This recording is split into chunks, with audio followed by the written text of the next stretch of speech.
Hey, well, good morning, gamers. Welcome to the Blue Gamer Bluecast Morning Show. I'm your host, Adam Blue, where every morning a dog walks into the office looking out the window, which is kind of cute. I guess that adds to the charm.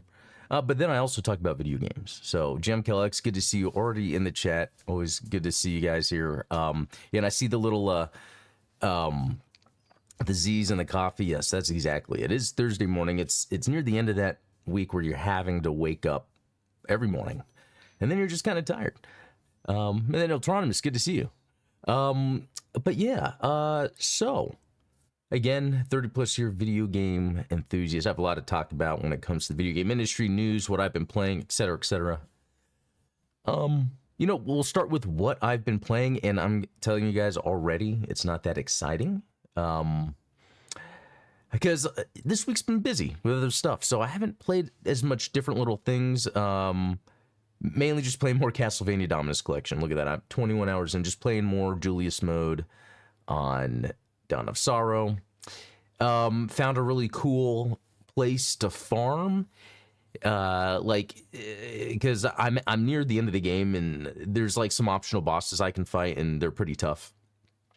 And it's more of it's more of that, like, it only takes a few hits to kill me. So it could be that I'm under leveled and I've just been kind of breezing through.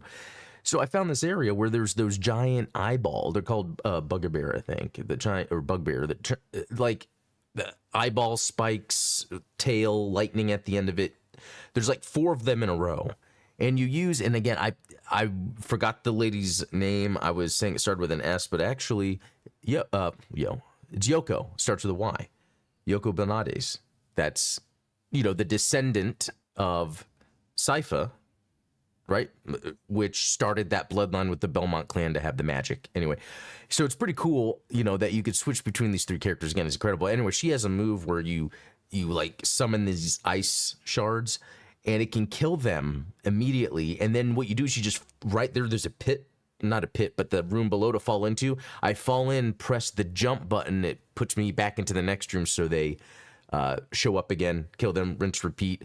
I went from like level 36 to 42, and I was like, okay, I think I'm pretty good here. But no, I still got slaughtered by the boss. And again, it's interesting because the first phase, the boss kept hitting me. I was being sloppy and it was barely taking any health. And then it's like the second phase. It's that mirror boss, which I hate at second phase because it makes it hard to hit because he's like above you. And then as he's moving, like it could just hit you and take off like nearly 100. So like my health is around 600. So if I get hit 6 times, I'm dead, if you see what I mean. So I already got hit a little bit before, and then, yeah, it just adds up. And yeah, he does that, but then he does the thing where he shoots the mirrors. But what's really cool about it is because you have these 3 characters that have completely different combat mechanics, or in terms of how it works, it just makes that it's crazy. I'm talking about an older game, but it's like so good learning all this stuff. Hey, Chris, good to see you too. Okay. So, that's that. And then I loaded up Warhammer. I did. And then I was like, no, not right now. I don't know what it is. I need to get back into that, though. Beat it. All right, a couple news things. So here's... Oh, I thought Nintendo was actually, like, blocking the screen. You know how they're... No, but... So, this is funny. I talked about it before on the show where there was this patent leak about this device... Or not a patent leak, I'm sorry. It was like a device registered to the FCC or something, and it explained, the size of it and having some Wi-Fi capabilities. That's got to be this, potentially, this Nintendo alarm clock. Now, I think it's cool. Would I pay $100 for a Nintendo alarm clock? No. Would anyone? I don't know. That's quite a bit for, essentially, like, you could, for less, couldn't you get one of those, like, Kindle or Google display things and then just put that on there and all the sounds yourself, and then it could do more?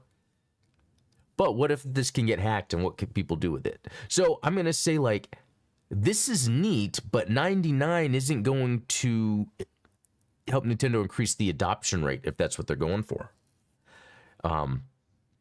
But you know, to wake up to like the fairy fountain sound or the inner walls of the castle in Mario 64, like to wake up to those sounds. I mean, I guess I could do that already, but that's just a neat idea. And then I like the font because it's showing not only like Mario 64 style font. I think that's when they kind of started that look. Maybe a little bit before that. Like Yoshi's Island really started leaning into the artistic styles, but and then you have like Zelda font there. And then this one, I don't know, that's probably like Pikmin or something. Anyway, like it's like a neat idea, but at 99, it's like I'm not. It's like you're investing into the idea, you know, and it's like no, I'm not gonna do that. Oh, Jam Kill X. Hey, listen, that is hilarious. that would be a funny way to wake up.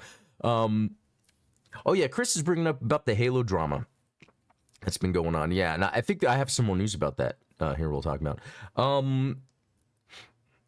Let's see. I'd get a Nintendo alarm app before something that expensive. Yeah, and that's another point too, because mostly people use their phones for alarms anyway. I do have an alarm clock in the bedroom, but it's actually not set. It has this projection onto the ceiling of the time. That's why I use it. I don't know if it's because I have kids, but it's been years that I just wake up on my own a little bit, like 6:30 usually, and then sometimes I just lay there. Sometimes I'll just get up, which I kind of like. I kind of like the earliness. Anyway, oh, you know what? I was trying to get. You know, I always mess this stuff. I'm trying to get it where the chat can show up on here. Gosh, it's like every stream I have to, you know, I should write down every time. So, like yesterday I complained about the titles wasn't updating correctly. I fixed that. Now I have to update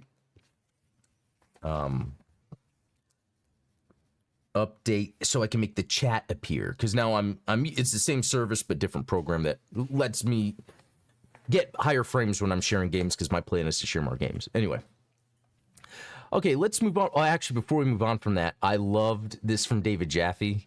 He's like, so effing woke, showing the alarm clock. That's like the perfect time to like joke about that. Perfect time. Oh my gosh, there's too many puns. Okay. What was the... Okay, let's go to the gaming leaks and rumors. I think this would be a pretty interesting discussion. Oh... What's this? Jim Killex, I have the victory theme from Gundam Battle Assault 2, Wealth and Glory to the Winner, as my wake-up alarm. So is that a take on, like, the winner? From Victory? Is this kind of... Let me know, because I like these remixes and stuff, or it could just be a completely different song. It just sounds similar. Okay, Jason Schreier is saying Overwatch Mobile currently in development. So let's think about that for a bit. I mean, Microsoft, you know, has... so that had to be the discussion. Microsoft has King. Microsoft has Blizzard. Microsoft's like, okay, with our King arm, what mobile game do we make? Overwatch could be it. I don't know. I feel like Overwatch was cool for its time and really popular, and then 2 came out, and people are like, and it's like... I think they're still leaning too much on that history, when I think people have kind of moved on past that. You know, it's one of those things where just because a game exists doesn't mean then that's a genre you repeat, you know.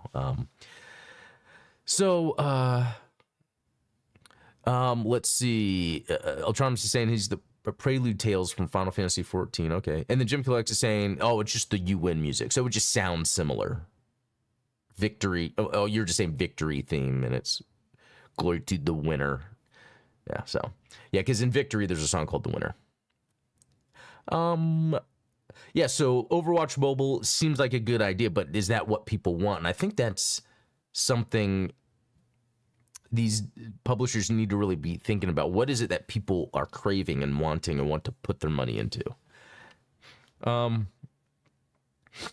Let's see. Nintendo is conducting a Nintendo Switch Online playtest program for an unknown feature. Okay. You know, and I wonder how much they're going to have more of an open sort of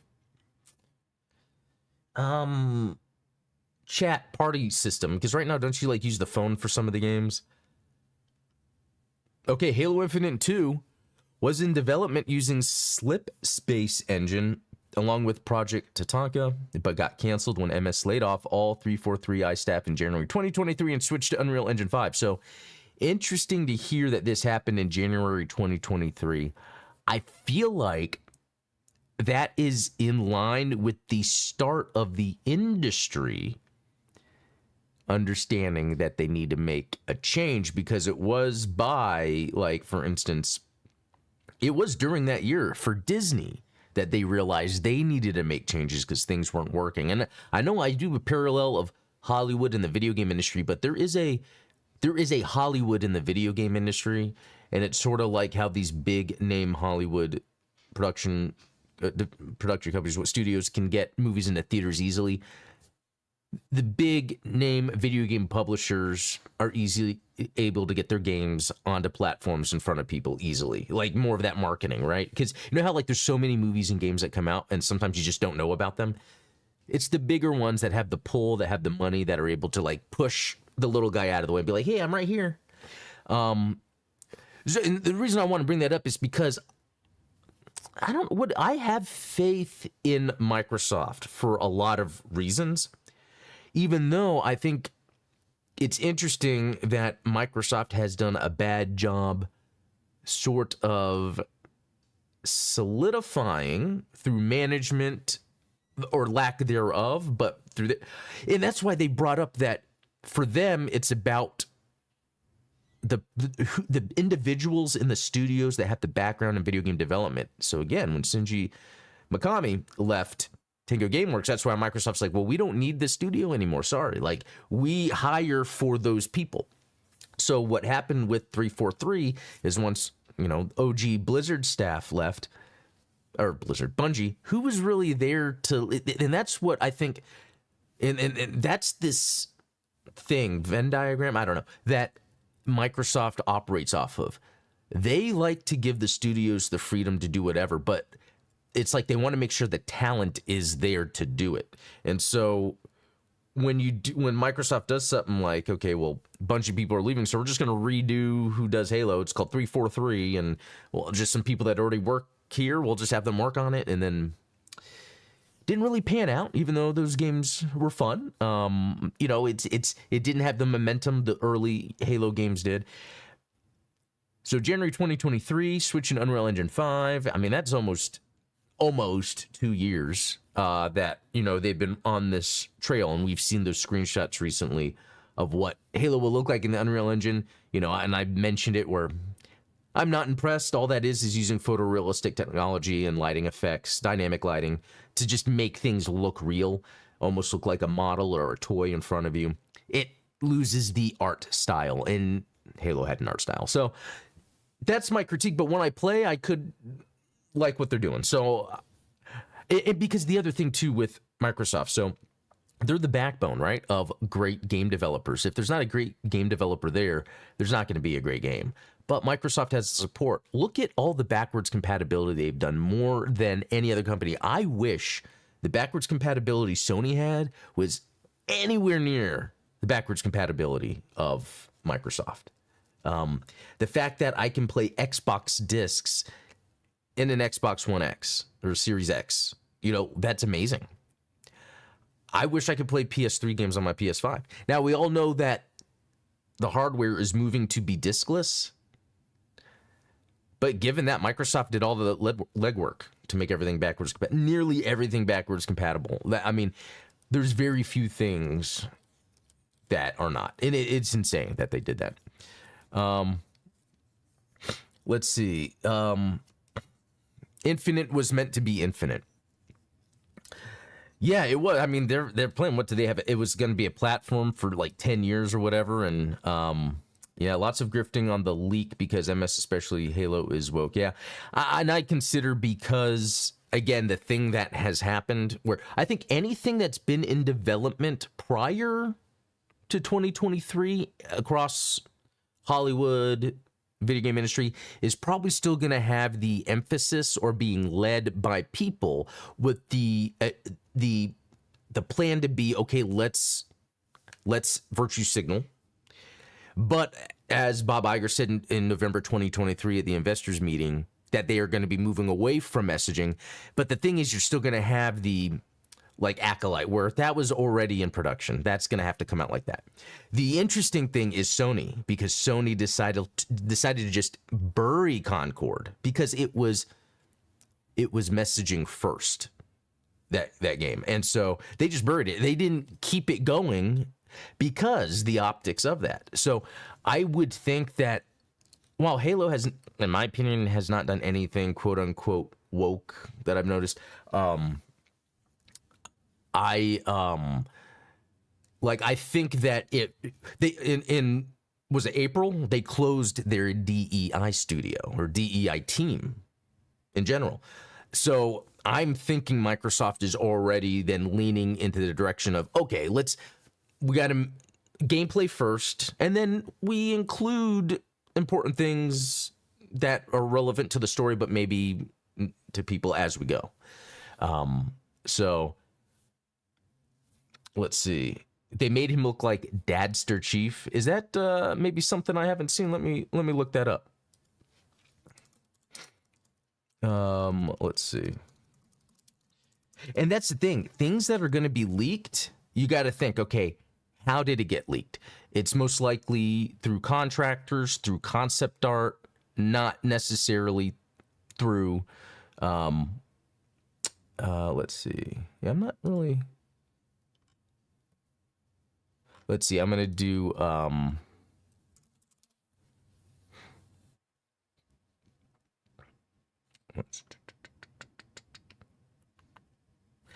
yeah, I'm not really seeing anything. New model has him looking like a cog from Gears. Are you talking about from the Unreal Engine 5? I honestly think that's just an issue with using Unreal Engine 5. Gears of War, Unreal Engine. The type of lighting and texturing lends to that look. Honestly, to me, that's all that is. I don't think they should be using Unreal Engine 5, but it is going to be cheaper for them, and it allows them to port Halo to PS5. Again, I like the idea that more platforms, more people could play the game, because even if I made a video game, I want it on every platform. But that just then means, yeah, they're gonna have them like a dad bod with slight beer gut. Yeah, I wonder with that stuff, because it kind of goes back to other leaks we've had recently where it's at a certain point in development and things have moved on. It's kind of like when people are talking about like the Nintendo Switch 2 release date. Everyone's like, oh, well, this guy said it was this, but it hasn't happened yet. And then this guy said it was them, but it hasn't happened yet. Well, it's because these companies are changing the goalpost. They change the goalpost as much as to the point where they will completely remove a game from existing, like Concord. So I think anything that has been leaked, you cannot say that this is what the direction the game's going. In fact, if I think something is being leaked, it is because there's been a change in direction, a change in maybe contractors, temps, and then, some people that have what they were working on are just leaking it out. So we'll see. Now, if you're talking about the TV show, my God, what did they do?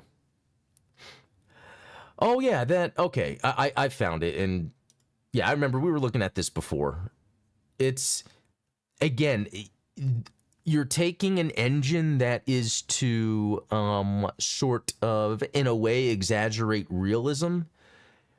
If you're gonna get the armor that was done in the original Halo, which again was done more as an art, like, I explained it before. The Unreal Engine is made to make things look realistic, and it's easier just to throw something in and look realistic. And I think that's all we're really seeing here,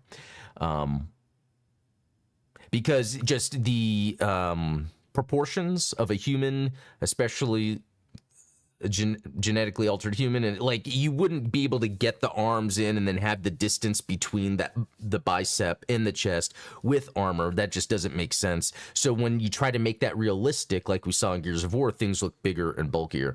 Again, that's why I think the Unreal Engine 5 is a bad idea. But again, it's cheaper. It's going to allow the game to get to more places. So at the end of the day, if the game is fun, that's great. But speaking of the TV show real quick, the action in it was awesome. I didn't watch it all, too. I saw like maybe 3 episodes of the first season. And then I think I watched the first episode of the second season, and then I read somewhere like what episode to watch to get the Halo action. And that stuff is so cool. But Chris, this might have been what you were talking about. Because I'm familiar, or let me go back. I'm familiar with that name, Melanie Mack. Like, to tweet this is the most grifty thing you can do. Like, this shows, a lack of education when it comes to the game industry, game engines in general. This shows a need for, like, attention of, like, hey, look, I'm comparing a man and woman's body or something. I don't know. Unless she's just being funny, which I guess just feeds the flames. And it's like, why do you want to do that? I don't know. I'm optimistic. It's just the fact that it's going to be on the Unreal 5 engine, I don't think bodes well. Okay, let's move on.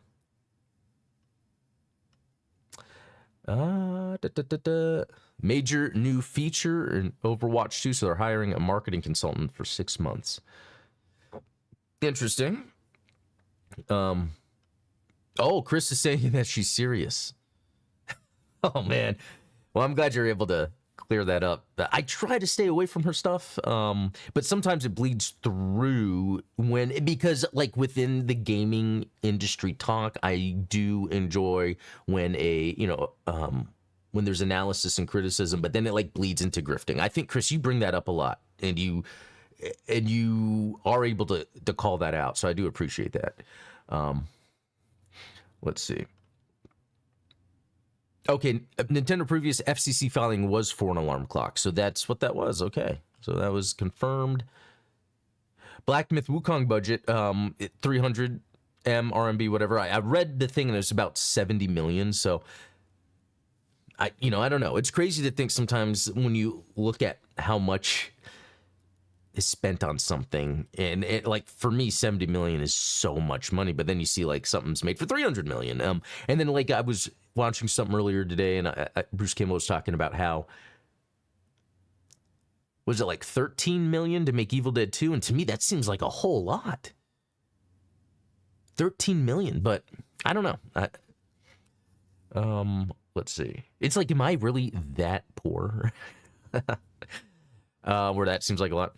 Anyway, it's cool to hear about this. The 5070 is set to launch alongside the 5090. It's just crazy to think, like, where I have a 3080 Ti that I got like 3 years ago, and I think that thing is like a beast. And it's like, I don't plan to upgrade anytime soon. And I guess it's always been like that with the video cards, where I've maybe in the 2000s, maybe I upgraded often, but I think once the 2010s hit, yeah, because I can name my last couple cards. Was the 1070 Ti, or just a 1070 I think I had before the 3080. And basically the other part I'm bringing up here is, what's interesting is NVIDIA's really all in, especially on AI, but of software rendering, software leading a lot of that stuff. So it almost gets to a point where it doesn't matter to have a bigger video card.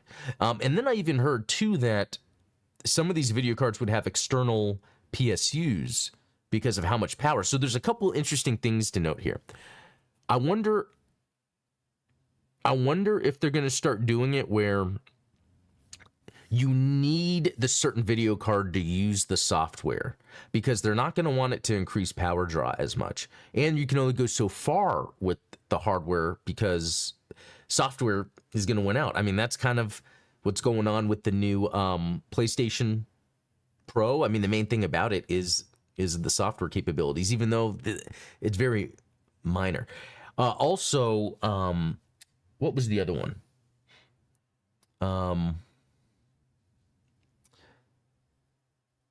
Sorry, I just got sidetracked. But anyway, yeah. And okay, this kind of leads to my next point. So was there anything else I needed to call out here? No. Okay, so this kind of leads to my next point where it's like PC. Okay, so in Japan, PC gaming has tripled with a surge in 4 years. So I think there's a bunch of interesting things going on here. One, it's interesting for a manufacturer like NVIDIA to see, oh, okay, people are going more to PC gaming. Like, on one hand, they can still kind of pump out these enthusiast cards anyway.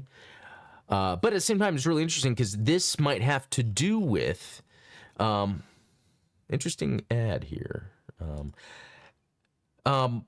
Okay, let's see. One major driver of this growth is the increasing popularity of PC gaming as a platform of choice among younger gamers who are increasingly shifting away from consoles. That is exactly what's going on here. Even, with the kids I have, they're all about their PCs. Consoles don't really matter too much. I mean, and again, it's because of that thing when you're a kid, and I think I brought this up yesterday, the day before. It's like, I can't buy a new game. I would always rent my games. That doesn't exist anymore for kids to go rent games. So it makes more sense to have free-to-play games and then spend money on microtransactions because it costs as much as, you would have allowance or whatever. Yeah, and then on top of that, another kind of part with that is like Game Pass, because like if a parent sees that, oh, I can just pay $15-20 a month or whatever, and so can play all of his games or her games. There's so many reasons that I think, consoles are going to be gone soon. Yeah, it's very interesting. Oh yeah, and Rogue New Type is saying, sadly, I'm one of them. The PS5 will probably be the last console I buy. Yeah, and even... Okay, I'll get to that later, but there's some news about the anniversary edition PS5s. I was thinking of getting one. I'll get to that in a second. But then there's the other factor where the Switch is still strong, but the Switch is strong because it's portable. That's why we're seeing this uptick in handheld PC games, handheld PCs. Microsoft will probably announce theirs soon. In fact, my ROG Ally is connected into the living room. So that's my quick access to a PC in the living room on a big screen TV if I don't want to be on my computer in here. And then I could just pick that up and go upstairs and continue my game. So, and that's the other thing. Even though there's an uptick in PC gaming, I think the PC game setups people are going to buy are slowly going to morph into these more mobile systems that you would then dock. So that's the trend. I see it as, games are pretty soon going to be just offered through streaming wherever internet's available. Also, like, I've even seen people stream games using GeForce Now, and it looks better than them running it natively on their PC. And because they're not running it natively on their PC, it's not bogging down the stream. That's a big deal there. Yeah, there's a lot of different moving cogs right now. Being mobile, Chris is bringing that up. Being mobile, and also, I guess, having a platform that allows you to have access to anything. Fortnite, Roblox, etc. Okay. Jam Kill X is saying Melanie isn't a grifter, but she's prone to soapboxing a bit too hard at times. God bless her, but often have different settings for a reason. But oven. Okay. Okay. So I can kind of see that, because I'd hate to sit here and say someone is something when maybe they've just made some bad calls. But I guess it's more of, keep an eye out. Or take them with a grain of salt just in case. They could have some cool content, but you never know if, Jim Colex is saying, I can't see myself solely as a PC gamer. Why not? That's interesting. Because I do think there is merit in that. Because sometimes people just want hey, I just plug this in. I want to play and escape. A PC is a pain in the ass. Okay? There's, especially if you're the type where you're playing the game and it looks a certain way, and then you're like, oh, I could be tweaking this even more, or I could be modding this, and then all that stuff happens. And I get that. I definitely do. Okay, something else I want to move to real quick is this. So today at 9 a.m. my time, the PS5 Digital Edition 30th Anniversary Limited Edition is going to be on sale for $500. It comes with that cool controller. It comes with that cable that looks like from the PS1. It comes with some other stuff. It even comes with, if I decide, as if I'm going to do this, if you decide to get like the add-on that's available, I feel like this is a pretty good price. Like trying to consider, okay, if I sell my PS5, I could probably make up most of this. And I think that would work, Should I do that? I don't know. I don't know because it's not like I need to. And how often do I use my PS5 anyway? Not as much as I would think. So I don't know. Okay. And we're gonna go through here real quick. I mean, we're really at the end, and I got to get to work. But let's see if there's anything else. Some FIFA stuff going on. Konami replaces EA as FIFA's esports partner. That kind of seems like big news, but this is more like the esports side of it, so I don't know. But I hope that cash flows Konami so they can continue to support Castlevania, Metal Gear. Dead Island 2 is going to be on PlayStation Plus, guys. That's a fun game. I didn't beat it, but I got pretty far. I got, there's a point in the game where it kind of changes, in terms of, what you can do in the game. Metal Bringer. I mean, just that name sounds awesome. Let me open this up. Wow. Okay, this would have been a great... Maybe I'll play this tomorrow on stream. There's a couple demos. I love the way this looks. Okay, let me add that, and I'll get to that later. Okay, well, you know what, guys? I think that's it. I really liked the Halo discussion we had. I'm glad you guys brought up what people are talking about with Halo. That allows me to kind of really think more about, kind of the side effects of using the Unreal Engine 5 for Halo. That's a little disappointing, but I think it's really cool that this just means it's going to be on more platforms, more systems. There could be some news tomorrow, maybe that I'd be able to share on the show if it comes out by then. And then I'm seeing this ad again for, it's not on screen, for Sonic again. The Shadow Sonic X Generations on the 25th. But yeah, anyway. All right, guys, I'm going to head out. This